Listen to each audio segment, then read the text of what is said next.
Good Friday evening, present tense. How's everybody doing? I'm hopping on here, and what I want to talk about tonight, it just totally popped into my head, and just kind of as a result of a couple conversations I had today with people, and as a result of a training that I listened to from one of my favorite coaches, Mel Robbins. It was a really, really short training, but it got me thinking. It was just like the stars aligned. So what I want to talk to you about tonight is why I created this group and why it's called Present Tense. Because I created it for you, and I think it's really important that you understand kind of the meaning behind the name and what part of my mission is here, as it's grown into so much more than what I first started it for. But in a nutshell, I'm going to explain in a nutshell what present tense is about and why I created it. And I think you might find it really interesting. So present tense is a result of me figuring something out that Mel Robbins put into words in a training that I listened to tonight. And I'm like, yep, she put it into words. And she said, when something ends in your life that you didn't want to end, life is actually preparing you for an upgrade that you didn't even know you wanted or needed. Dude, that was so spot on. So there's nothing you can do about the past. There's nothing you can do to change it. It is what it is. When things end, it's like a chapter ending, right, in our lives. And there's a reason for it. I believe that there is a reason, a spiritual reason. It doesn't need to be religious, just the universe, a higher power, or, if you are religious, God or whoever it is that you pray to, that it's a spiritual intervention in your life when something ends that you didn't want to have end. I truly believe that. I also believe that if it was something we didn't want, it was because we were too scared to realize that we were due for an upgrade in life. Change is designed to prepare you for something, and there's constantly change.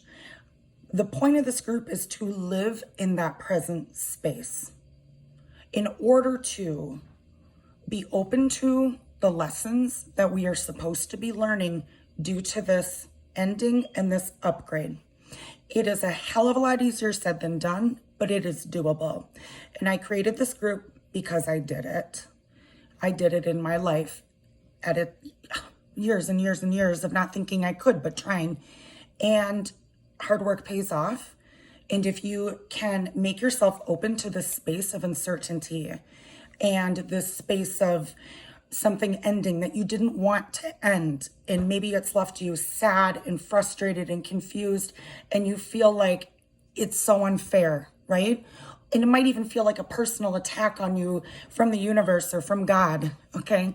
But when you can actually live in that space, you can trust that something better is on its way, because it is. Because if you think about it, everything that begins, there was an ending.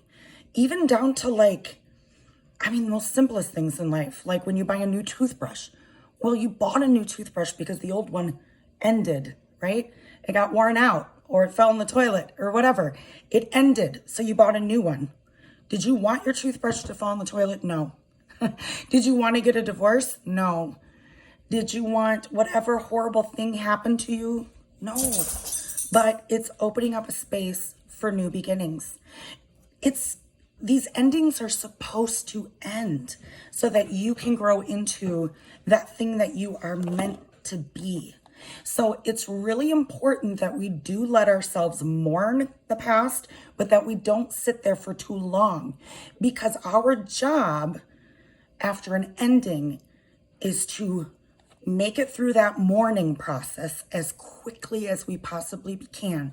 Because as soon as something ends, there are a whole bunch of things in the moment that we can grab onto that are going to help pull us into the direction of the people that we're meant to be and the lessons that we're supposed to learn so that we can grow into our new authentic selves. So in order to, people say, well, how do I be present? How do I live in this space? Well, you need to just sit and think about and look and observe and wait and watch and notice and take note of what you're drawn to, and notice and take note of who in your life fills you up, who in your life sparks you, and pay attention. That's your only job when you're living in present, is paying attention, okay? And taking that deliberate action to stay in the present space.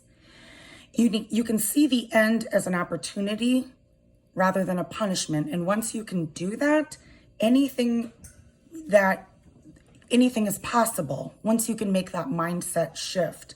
So how can we see this ending as a new beginning? How do we get there? Well, the past is gone. The future hasn't happened yet. So you are forced to be in this present space. But you're not really forced. You have to make the choice, because you need to learn and decide to fuel and focus your energy on the present instead of thinking about what you're missing out on in the past or what you might be missing out on in the future. If you focus on what is gone, you're going to miss those opportunities that are coming for you. The best time for figuring out who you are and what you want is when a chapter in your life has ended. It's the best time. And this ending is not the end of everything. This ending is just your life beginning again in a new way. Okay? Remember who you are. Remember what's real. Remember what's lasting and what has meaning in your life. And maybe you wish you had a better new starting point. I know I did when I decided to leave my ex, break up my family, and become a single mom of two littles that were ages 4 and 2. I thought, what a shitty starting point, right? Hopes and dreams and all of this gone. Security and everything gone. What a shitty starting point. But it's what I had. And it was the only choice. So you can't sit there and wish for a better starting point. You have to take the one that you actually are given. And it's the perfect and correct one for you. You can't change it. You have to make use of the one that you have and get to work. The good life, you guys, is right here in this space. This is where it is. This is where the magic happens. And I don't want anybody to be wasting the present waiting for something else. I think that's what regrets are made out of in life. I think that is what, in our last days, we probably will wish that we wouldn't have done, is focus so much on the past or, worry so much about the future. You got to create it. It's going to take a lot of sacrifice. There's going to be things in your life, the old part of you, that you have to let go of. Some of those things you really, really, really don't like letting go of for yourself. I'm going to tell you a quick little story. It's very personal to me. Something that I know had this person said this, or anybody said this to me a year ago, I would have really had a hard time with it. And I would have carried that thing that was said to me yesterday into today. And I would have really taken it to heart. But the reason why I didn't is because I respect this thing about me that has changed. And here's what happened. Someone really close to me yesterday called me fat. And those of you that have known me for a long time know that my normal before divorce was probably about 50 pounds lighter than I am now. I don't consider myself fat by any means, but I'm definitely carrying extra weight. And I don't like it. I spend a lot of time shaming myself over the fact. And it's something like someone else shaming me, even though they didn't mean to, but calling me fat when it's something that I'm uncomfortable about, my appearance anyway, because it's not me. It's not completely me. That's something that I could have really taken to heart. And in the same breath, this person said, yeah, you're fat now, but really, you're still better looking than most people. It was like the weirdest, I don't know. It was just weird. I'm not surprised.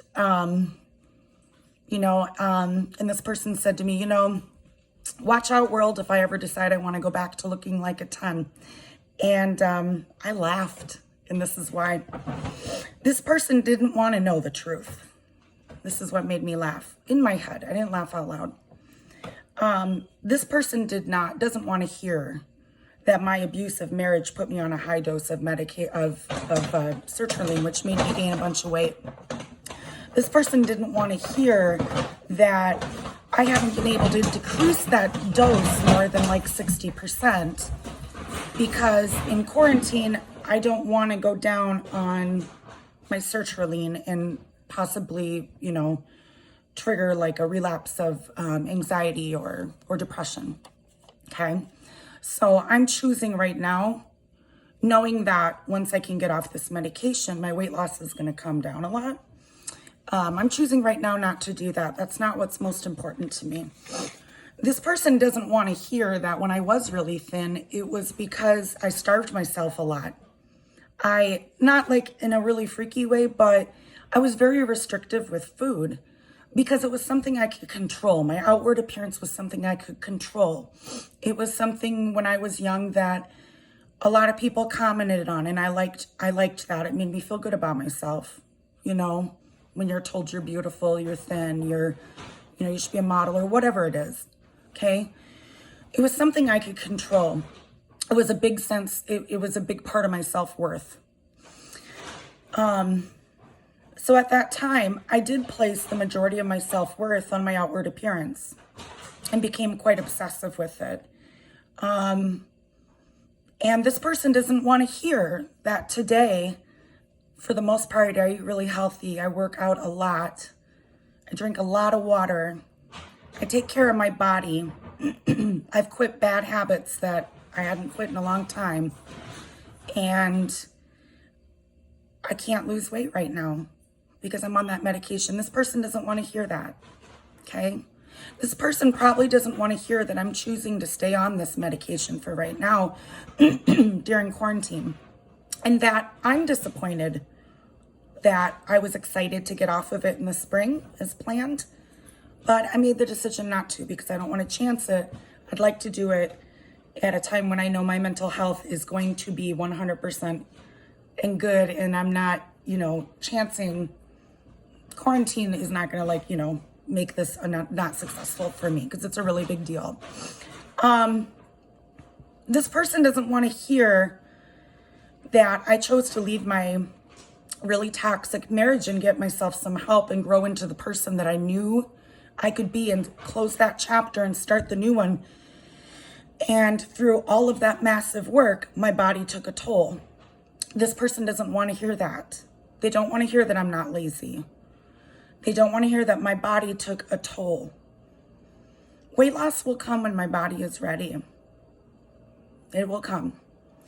And the end of my skinny days, like I was saying, the end of a chapter, are not a punishment. They're a battle wound still healing and an opportunity for me to figure out how to accept it in the present and not worry so much about the future of how I'm going to get the weight off. So I wanted to give you that real life in action story. And I'm sharing it with you not because it's bothering me today. I'm sharing it with you because it's not bothering me today. And that is what living in the present sounds like. I hope this was helpful, you guys. I hope you have a great rest of your evening, and we'll chat soon. Good night.